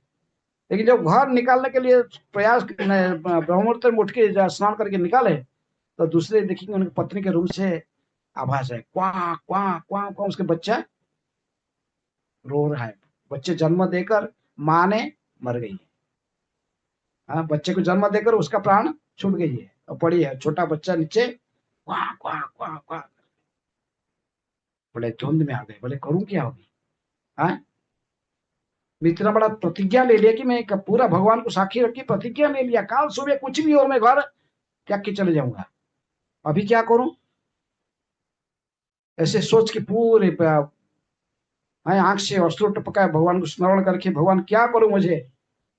तो देखे कि छोटा सा चिपकली उसका अंडा दिया था उन्होंने छत के ऐसे, वो गिर गया, पूरे परिपूर्ण हो गया, अंडा गिर गया, उसके अंदर से छोटा सा चिपकली का बच्चा बाहर निकला है। निकल के आके ऐसे चलते थोड़ा सा, ऐसे तो पड़ा, थोड़ा सा थोड़ा सा आस्ते आस्ते चलना, एक छोटा सा कीड़े ऐसे आते आते उसके सामने आ गया, तुरंत अपने जीभ निकालकर चिकड़ा को खा लिया। हाँ, फिर इसके बाद चलने लगा। हाँ, तो सिद्धू समय सोचे, संसार में हम सभी लोग सोचते कि हम ही किसको देखभाल करते, हम यदि इसको देखभाल नहीं करेंगे कौन देखभाल करेगा। लेकिन वो जानता नहीं है सारा जगत को पालन करने वाला कौन है, कृष्ण। इसको पता है फॉल्स ईगो, ये फॉल्स ईगो के कारण संसार में फंस जाते। हम सोचते कि हम ही रखेंगे किसको, हम ही किसको मेंटेन करेंगे, हमारे बिना वो नहीं रह पाएगा, ये भावना आता है। लेकिन जो भक्त होता है जितने नेसेसरी, हरिण का बच्चा गिर गया, बस ठीक है उठा लिए, उसको थोड़ा सुस्त करके, सुस्त हो जाने के बाद जंगल के पशु जंगल में छोड़ देना, तो इसके प्रति पूरा आसक्त नहीं होना चाहिए। है, उसको पैसा अपने बच्चे की तरफ, फिर उसकी तरफ कहाँ चला गया, इधर गया, कहाँ गया, फिर आस्ते आस्ते हिरण का पूरा कार्यकलाप में मन निवेश हो गया। भगवान की जो ध्यान करते थे वो ध्यान के समय में भी हिरण भी ध्यान में आने लगा। है, ये गलत है, भक्त इसमें फंसते नहीं है। जितना कर्तव्य, जितना जहां पर देखा बस इतना ही है, उसके प्रति आसक्त नहीं होना किसी वस्तु से। आसक्ति करना, आसक्ति होना तो कृष्ण में आसक्ति होना। हाँ, इसलिए सोशल वर्कर है, फिलांथ्रोपिस्ट है, ये सब है, लेकिन भगवत धाम जाने के लिए भक्तों की शरण में जाना। तो इसलिए आसक्त नहीं होना किसी वस्तु से, जितना अपन कर्तव्य है। ठीक है, मैं गृहस्थ आश्रम में हुआ आ गया हूँ, पत्नी के साथ जितनी आसक्ति होना चाहिए, इससे ज्यादा नहीं, भगवान से ज्यादा आसक्ति नहीं। सबसे ज्यादा आसक्ति हमारे किसके साथ होना चाहिए, कृष्ण में। कृष्ण में सभी सारा केंद्रित, हमारा चिंतन सब कुछ केंद्रित कृष्ण में होना चाहिए। ये न होकर जो संसार में केंद्रित होने लगेगा फिर क्या लाभ है। तो इसलिए ये भवाट, ये उपदेश में पूरा ये प्रसंग का सारांश को लेकर सुखदेव गोस्वामी समझा रहे किसको, परीक्षित महाराज को। ये संसार में कैसा व्यक्ति आसक्त फंस जाता है, संसार रूपी ये जंगल में ये जीवात्मा प्रवेश करता है, सोचता कि इंद्रिय तृप्ति की भावना लेकर मैं आनंद में उपभोग करूंगा। लेकिन उपभोग के बदले में ये सब जो हिंस जंतु सब रहते जंगल में, इसको अटैक करते हैं, फिर के उनके चुंगल से फिर इसके सुख शांति जो भावना जो प्लान करता है वो सारे चूर चूर हो जाता है। हाँ? इसलिए कहते कि ये संसार रूपी जंगल में असली तो लुटेरे यही लोग होते हैं, तुम्हारे पत्नी, तुम्हारे बच्चे, तुम्हारी संबंधी, यही लोग सारे तुमको लूटते हैं। हाँ, जिनको तुम सोचता कि मेरा है, मेरे अत्यंत अंतरंग है, कोई किसी के नहीं है। नेकेड ट्रूथ, जो सत्यता को सुखदेव गोस्वामी कहते हैं, परीक्षित महाराज समझा रहे कैसे हैं? भरत महाराज इस तथ्य को समझ गए, जब समझ गए फिर जड़ भक्ति के रूप में जब आए तो पूरा बात करना बंद कर दिए, किससे कोई संपर्क रखना बंद कर दिए हैं संसार के प्रति। लेकिन राहुगण जब जैसे योग्य व्यक्ति मिला, फिर उसको मुख खुले, उसको सारे समझाए, आत्म तत्व की ज्ञान दिए। वो जा रहे थे आत्म तत्व ज्ञान लेने के लिए कहा, कपिल मुनि के आश्रम में, लेकिन यहाँ जड़ भरत कर रास्ता में मिले तो फिर ये उनको सारे उपदेश कैसे भगवत प्राप्ति करना है उसको समझाए। भगवत प्राप्ति करना है तो सबसे पहले किसी संघ, किसी साधु की धुन करो। बिना महत पद रजोभिषेकम, किसी महान वैष्णव के चरण को आश्रय किए बिना तुम कभी भगवान की भक्ति नहीं कर पाओगे। आदो गुरु पदाश्रय कहा कि फिर उन्हें आस्ते आस्ते समझाएंगे। पूरा चैप्टर है, राहुगण 2 चैप्टर है।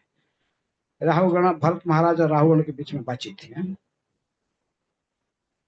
लेकिन ये सारा सब जो पहले मैं कहा कि 6-7 चैप्टर पूरा है, तो उसका सारांश को लेके ये चैप्टर बता रहे हैं किस प्रकार भव संसार, ये संसार जो होता है ये एक जंगल की जैसा है। ये जैसे कोई व्यापारी आदमी होता है, जंगल में प्रवेश करता है, सोचता है कुछ अमूल्य वस्तु इसके अंदर मिल जाएगा तो ये मैं बाजार में लेकर इसको बहुत मूल्य में बेचूंगा और मैं बहुत कुछ है सुखी बन जाए, तो प्लान करके जाता है।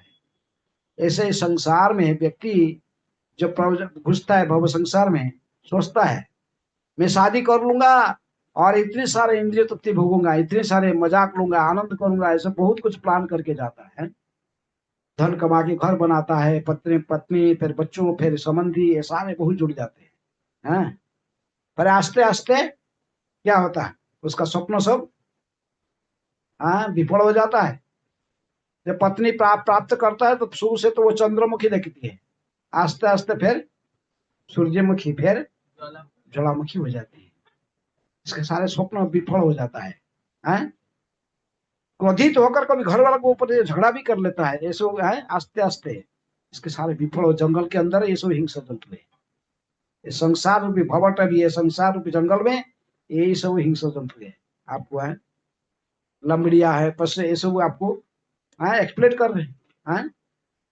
इसके साथ साथ फिर भी जंगल से रास्ता, सही रास्ता दिखाने के लिए, देख के वहां से निकाल देने के लिए किसी पास कोई ढूंढ रहा है, तो फिर भंड जोगी सब आ जाते हैं। भंड जो जोगी सब तपस्या साधु की भेष लेने वाले, लेकिन प्रकृति में उनका भी उद्देश्य रहता आपसे कुछ एक्सप्लेट करना है, आपसे कुछ धन एक्सप्लेट करके कुछ झूठा गलत मार्ग आपको दिखा देते हैं कुछ भंड। तो इस प्रकार फिर वो लोग भी एक्सप्लेट करते हैं। इसलिए व्यक्ति को जब तक सही संत के पास में नहीं पहुंचता है, इनके चरण में शरणागत नहीं होता है, फिर वो सही मार्ग भक्ति ही असली मार्ग है, अन्य मार्ग सब झूठा है। कर्मी, ज्ञानी, जोगी, ये सभी धोखाबाज है। कर्मी जो कर्मकांड सिखाते हैं, ये करो वो मिलेगा, ये करो वो मिलेगा, यज्ञ से कर्मकांड, यज्ञ वेद के सिखाते, वो इंद्रिय तृप्ति के साधन को प्राप्त करने के लिए कहते हैं, लेकिन इंद्रिय तृप्ति करना मनुष्य का लक्ष्य नहीं होता है। इसमें जकड़ जाता जन्म चक्र में। ज्ञान कांड वाले जो ज्ञान के मार्ग दिखा के वेद वेदांत उपनिषद आदि उसमें शिक्षा देते हैं, ये भी सही शिक्षा नहीं था, क्योंकि भक्ति न करने के कारण व्यक्ति निर्विशेष मुक्ति के मार्ग में निर्गुण ब्रह्म ज्योति में लीन होना चाहता है। वो सोचता कि मैं भगवान के साथ एकाकार हो जाऊंगा, लेकिन एकाकार नहीं हो सकता है।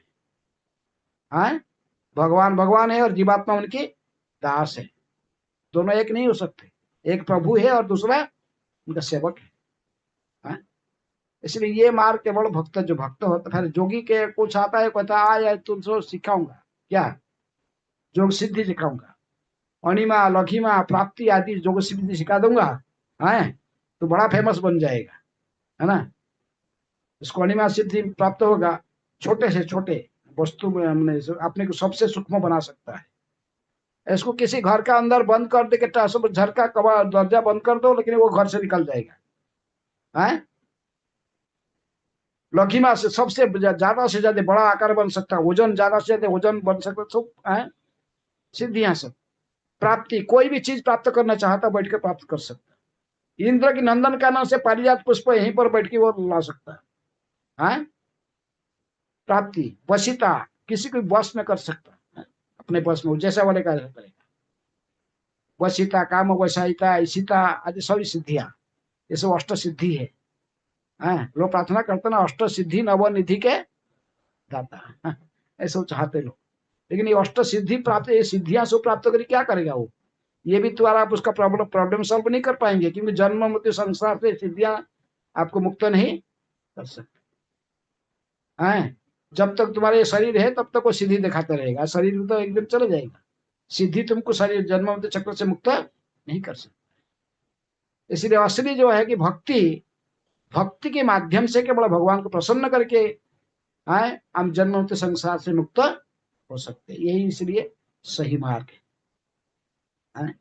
सुखदेव गोस्वामी इसी को समझाना चाहते हैं।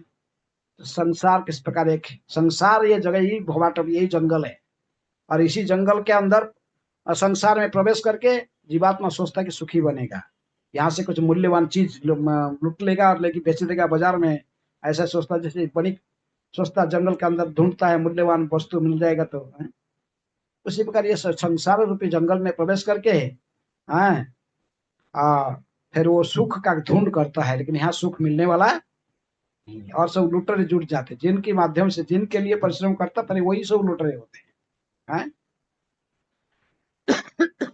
इसी का, इसलिए भवाटवी, ये संसार रूपी जंगल में से कैसे मुक्त होना, असली शांति, सुख शांति कैसे प्राप्त करना, इसी मार्ग को सुखदेव गोस्वामी परीक्षित महाराज समझा रहे हैं, जिसको राहुगण के प्रसंग है। राहुगण भरत महाराज के बीच में जो बातचीत चलता है, ये सुखदेव गोस्वामी उसी को फिर कह रहे हैं। जो बातचीत हुआ था किसके बीच में?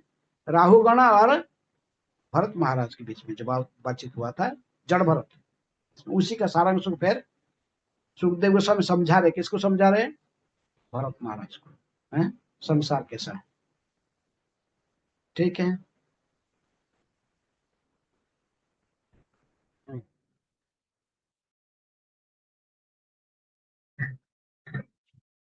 मेरा प्रश्न ये कि आपने बोला कि कोई एक वैष्णव संघ के अनुगत होता है तो वो ये जंगल से निकल सकता है। कोई अगर वैष्णव के गुरु के अंतर्गत होता है तो वो ये संसार से निकल सकता है। जब वो वैष्णव गुरु से सुन रहा है, वो उसके मन में तो आसक्ति नहीं है, बट वो जन्म मृत्यु के संसार में है, इसीलिए उसके जो माता पिता है या फिर पत्नी है, बच्चे हैं, उनका आसक्ति तो है, तो वो फिर कैसे कैसे कोई तो ये बोल रहा है, कोई तो सोलमडी आपको लूट रहे हैं। आप जिनको सोच रहे कि मेरे परिवार वर्ग है, इनको देखवा, ये सब सोच रहे, लेकिन वही तुमको लूट रहे हैं। तुम सब भूल गए, वही तो बता रहे ना वो। कैसे बच्चे तुम्हारा स्त्री बच्चा है, यही सब तुमको लूट रहे हैं। तुम जानता नहीं, तुम इतना परिश्रम करता है, लेकिन तुम्हारे साथ किस लिए परिश्रम करता है, यही लोग लूट रहे थे, वो इंद्रिय तृप्ति करते हैं। वही तो बोल रहे हैं। भवटल ये जंगल का अंदर वो प्रवेश कर गया था आनंद लेने के लिए, मैंने कुछ उपभोग करने के लिए, लेकिन उपभोग करने के ये उसका अंदर सब लेमडिया पशु हिंसा बंतु, पशु जो जीव जंतु सब घूम रहे थे, ये तुमको है पकड़ लेते। ये यही तो सब तुम भोग रहे हैं। इसलिए इसी आसक्ति से दूर होने से तो क्या होगा ना, अपना कर्तव्य निभाओ, लेकिन आसक्त मत हो। ठीक है, जितना जरूरत है, इससे ज्यादा नहीं है। आपका इनको बोलो, इनको भी भक्ति सिखाओ, आप भी भक्ति करो, और आपके माता पिता जो भी उनको भी भक्ति सिखाओ। जब भक्त बनता तो ठीक है, हमारा अच्छा है, लेकिन यदि भक्ति नहीं करने के लिए तैयार नहीं, तो फिर हमारे साथ उसके संपर्क नहीं। समझ रहे? प्रहलाद महाराज कॉम्प्रोमाइज किए ना क्या हिरण्यकशिपु के साथ? कॉम्प्रोमाइज किए? हाँ नहीं, हिरण्यकशिपु जितने कहा मैं भगवान हूँ, स्वीकार करेगा थोड़ी? स्वीकार नहीं। हाँ, असुर अवर्ज्य देहिना। हाँ, वनं गच्छम तम हरिमाश्रयत, जंगल में जाके हरि का आश्रय करो, समय हो गया वानप्रस्थ का। हिरण्यकशिपु बोला क्या क्या बोल रहा है, लेकिन भक्त का अपने प्रहलाद महाराज कॉम्प्रोमाइज नहीं करते, कोई भी भक्त कॉम्प्रोमाइज नहीं करता है। सत्य कहने के लिए साधु कॉम्प्रोमाइज नहीं करता है, प्रभुपाद जी भी नहीं करते हैं। किसको सत्य कहना है सीधा, पीछे से नहीं, घुमा फिरे के नहीं है। मायापुर में एक इंटरव्यू में वो कहते थे, अल्फ्रेड फ्लोर, अभी जो अम्बरीश दास प्रभुपाद जी के शिष्य, वो कहते थे कि मैं भक्त कैसे बन गया।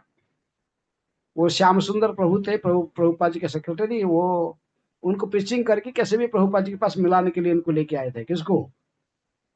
अल्फ्रेड फोर्ड, जो कि फोर्ड कंपनी का जो फाउंडर तो वो थे हेनरी फोर्ड के पुता ये थे। तो लेके आए थे, लेकिन ये आके प्रभुपाद जी के पास, प्रभुपाद बैठे रूम में और कुछ लिख रहे थे अपने डेस्क के बारे में। तो श्याम सुंदर प्रभु आकर पूछे, बोले प्रभुपाद आज मैं एक बहुत इंपोर्टेंट व्यक्ति को लेके आया, great grandson of Henry Ford, Albert Ford,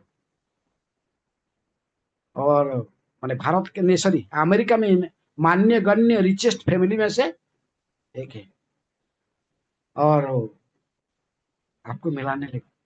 थोड़ा उनको कुछ तो दो शब्द बोलिए इनको, कुछ प्रभुपाद कुछ बोलेंगे, एक शब्द वो अपना लिखना बस। ये पेशेंट बोले इतना बड़ा आदमी कुछ बोलते नहीं प्रभुपाद जी। दोबारा बोले, जोर से थोड़ा बोले, तो होता है प्रभुपाद सुन, प्रभुपाद ये Albert Ford the great grandson of Henry Ford, please give some time for him. फिर कुछ नहीं बोले। इसी वक्त तो इम्प्रेशन हो गया, जोर से बोले, प्रभुपाद ये Albert Ford great grandson of Henry Ford, give some time for him. Prabhupada ji तभी उठे, ऐसे मुख सीधा किए, लेकिन पूरा इम्प्रेशन हो रहा है। बोला I want to meet Henry Ford, why you bring this Albert Ford.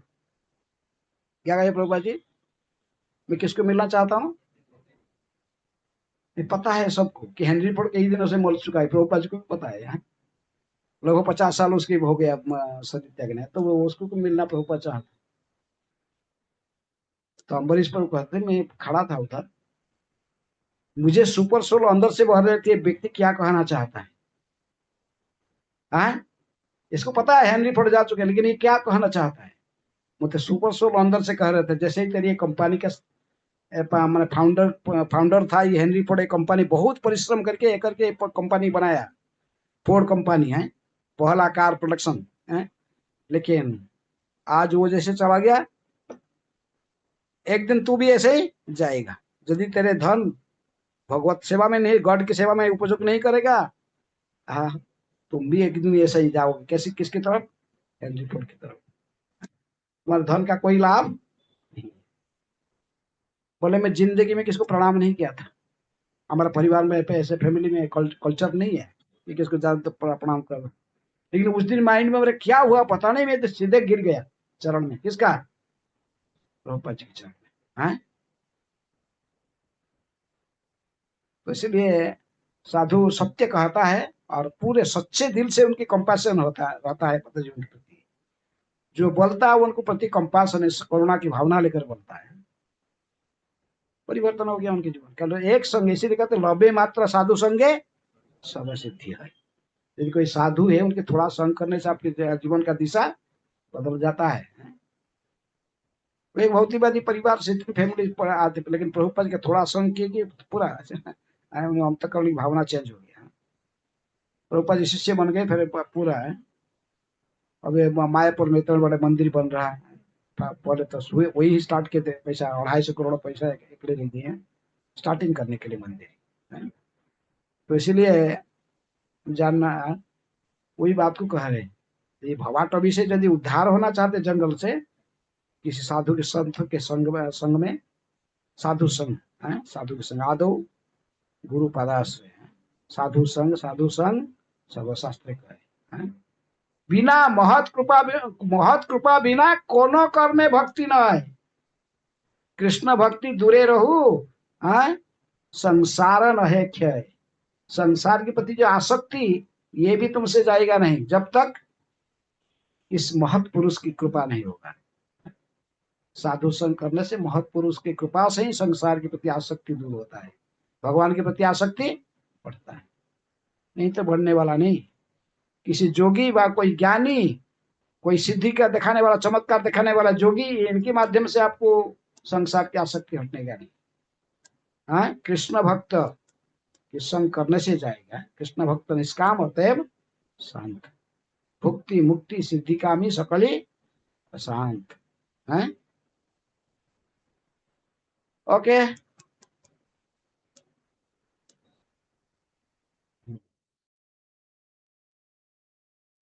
Online में क्वेश्चन है कि कभी कभी भक्त लोग जो मैकेनिकल जॉब करते हैं वो शिफ्ट में काम करते हैं, हाँ शिफ्ट में काम करते हैं, नाइट शिफ्ट, डे शिफ्ट, तो उन लोग मतलब और कोई ऑप्शन नहीं है, मतलब कंपनी में जाना पड़ता है, तो उन लोग को कैसे भक्ति में भगवान को स्मरण करेगा, 16 माला जब कैसे करना है, उसके लिए क्या कर सकते हैं, उनके लिए उपाय है? क्या उपाय क्यों करते हैं? गधे की तरफ परिश्रम करने का जरूरत क्या है? हाँ, गधा की तरफ पैसा परिश्रम करने का जरूरत क्या है? हाँ? कैसे कर, यदि इनको पता लगा कि मैं भक्ति करना है चाहिए भगवान भवसागर से उद्धार होने के लिए, तो गधे की तरफ परिश्रम करके पैसा धन कमाने से क्या फायदा? हाँ? समय मिला इसको हरि भजन में लगाना चाहिए। हाँ? ये कहते ना, कोल माइन के अंदर सेवा मैंने जो काम करते थे, काम कर एक बार प्रभु ने कोई गया प्रचारक वहाँ, तो कोल माइन के अंदर में अंधार है, वहां पर रुचि में थोड़े से जलता है, और वहां से लोग चाय पीते थे, एक टीचर गया उधर, सो बोला कि तुम लोग हरे कृष्ण बोलो, जानते हैं शरीर का कैसा है ये सब, आत्मा तो एक दिन शरीर का परिमाण समाप्त हो जाएगा, मृत्यु हो जाएगा, भगवान की भजन नहीं करोगे तो तुम्हारा दुर्गति होगा। हाँ, नर्क में जाओगे। नर्क क्या होता है? नर्क क्या होता है? तो नर्क में सब पता है, जैसे अंधार सब डार्क होता है, ऐसे कुछ सब पता है, लेकिन ये सब कन्विंस बोले थे, ये सब हम तो इधर ही है, खुश है कोलमैन के अंदर अंधार में, ठीक है, यहाँ रहते क्या होगा। लेकिन वो कहा इनको कि देखो, भाई इनको कैसे बताऊंगा, पीछे कैसे प्रीचिंग करूंगा, हरे कृष्ण मंत्र कैसे बोलने कहूंगा इनको। तो बोला कि नर्क में तो ये चाय भी नहीं मिलता है, नर्क में चाय नहीं मिलेगा। हाँ, तो क्या वहाँ चाय नहीं मिलता है? वहां जाना पड़ेगा उनको, हम नहीं जाएंगे उधर। नहीं जाएंगे तो हरे कृष्ण बोलो। यदि वहां नहीं जाना चाहते क्या करना पड़ेगा? हरे कृष्ण बोलो, हरे कृष्ण बोले। बोला क्या बोलना पड़ेगा? बोलो हरे कृष्ण कृष्ण कृष्ण हरे हरे, हरे राम राम राम। हाँ, धन कमाना सब कुछ नहीं है, थोड़ा भगवान की भजन के लिए भी समय रखना चाहिए। हाँ? सदा काम करते, काम ठीक है, पर जपने के लिए टाइम में मन से तो भगवान के नाम तो ले सकता है, इसमें क्या बाधा है? भगवान के नाम ले सकता सबसे। आज जो गधा की तरफ परिश्रम क्यों करना है? 2 रोटी खाने से काम चलता, तो हमको क्या जरूरत है इतने पैसा कमा? पैसा का पीछे समय के व्यतीत करने से पैसा हमारे पास जाएगा नहीं। है, धन कमा के इसको बैंक में डिपॉजिट करने से वो भी हमारे साथ नहीं जाएगा। यदि भगवान के नाम लेकर उसको डिपॉजिट करेगा डेली, तो फिर वो जाएगा साथ। क्या जाएगा? भगवान के नाम तुम्हारे साथ जाएगा, तुमको भगवत धाम लेके जाएगा। है, धक्का लगा के तुमको ले जाएगा वही। क्या? भगवान के जो नाम लिया है वो इनको ले आएगा। किसको? विष्णु तो तुमको। और जाम लो अज्ञान में नाम लिया है, फिर भी आ गए विष्णु। तो इसलिए धन पशु ऐसे धन कमाने की क्या जरूरत है ऐसे परिश्रम करके? हाँ, 2 रोटी खाएगा, इतना परिश्रम क्यों करेगा? इतनी बुद्धिमान का काम नहीं है। रूपा जी कहते ऐसे गधा की तरफ परिश्रम करने से कुछ फायदा नहीं। हाँ, गधा के समय समान जीवन, गधा का समान जीवन क्या? कठोर परिश्रम करेगा, बहुत थका आ जाएगा, इंड पर सोने गया, फिर इसको सेक्स एंजॉयमेंट चाहिए, गधी के पास जाएगा। हाँ, गधा जाता है गधी के पास, जाता गधी क्या करता है? उसका मुख में ही लात है, पीछे पैर में लगाएगा लात, बेशर्म में फिर भी गधी के पीछे जाएगा, चलते रहेगा बेशर्म। गधा के समान जीवन, ऊंट के समान जीवन। गधा ऊंट क्या करता है? कट्टा खाता है, चुबाता है। एक कंटा खाने से उसका सब ये चमड़े से वो कट जाता है, उसमें खून निकलता है, और खून लेकर इसको चाट लेता है। फिर बोलता खून का नहीं, मेरा ये कट्टा का बड़ा टेस्ट है। स्त्री संभोग करके वो बीर्जे को नष्ट करता है, लेकिन सोचता है कि इसमें बड़ा आनंद आ रहा है। उसके असली सुख नहीं है इसे, जैसे वो हाँ, इसलिए ब्रह्मचर्य पालन करना, ब्रह्मचर्य अहिंसा ये सब है आध्यात्मिक हमारे जो संपत्ति उसको नष्ट करते हैं। स्त्री संग करने से सभी सद्गुण नष्ट हो जाता है, कलुषित हो जाता है, चेतना कलुषित हो जाता है। तो इसलिए हमको उससे बचना चाहिए। ठीक है, जो सच्चरित्र है, केवल पति पत्नी दोनों भक्त है, अपने आध्यात्मिक उन्नति चाहते हैं, केवल कृष्ण भावना भावित एक संतान प्राप्त करने के लिए ही केवल जौन जीवन है, वो तो ठीक है, बहुत सतर्क रहते। प्रभुपाद जी कहते हैं इसके लिए कितने माला जपना है? 50 माला। हाँ, 50 माला जपोगे तो चेतना शुद्ध रहेगा, तभी फिर आप एक संतान कृष्ण भावना हो तो संतान को प्राप्त कर सकते हैं। हम जब संभोग के समय में माता पिता की चेतना जैसे रहता है, उसी के द्वारा एक विशेष आत्मा आकर्षित होकर आता है। व्यक्ति का बीर्ज को आश्रय करके माँ की गर्भ में प्रवेश करता है। इसलिए चेतना चेतना शुद्ध करने के लिए इसलिए कहते 50 माला जपना है। नहीं तो ब्रह्मचारी रहो, भक्ति करो, प्रचार करो भक्ति का। दूसरों को भी भक्त बनाओ, ये भव सागर से जंगल से इनको उद्धार करो, भवाटवी से है। ठीक है, हरे कृष्णा कृष्ण कृष्ण हरे हरे, हरे राम राम राम हरे हरे। शिला प्रभुपाद की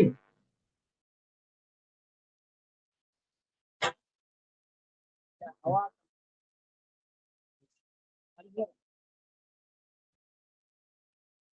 महाराज जी को धन्यवाद देंगे और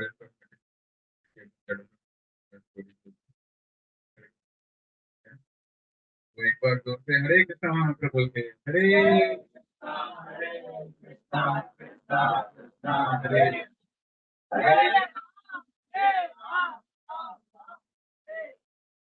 हरे दशरथ का भी वेलकम करेंगे तो इसके बाद में एक बार जोर से हरे कृष्णा मंत्र बोल के हरे हरे हरे हरे कल का क्लास भी सुबह को इधर ही रहेगा भारत जी के द्वारा। हरिनाम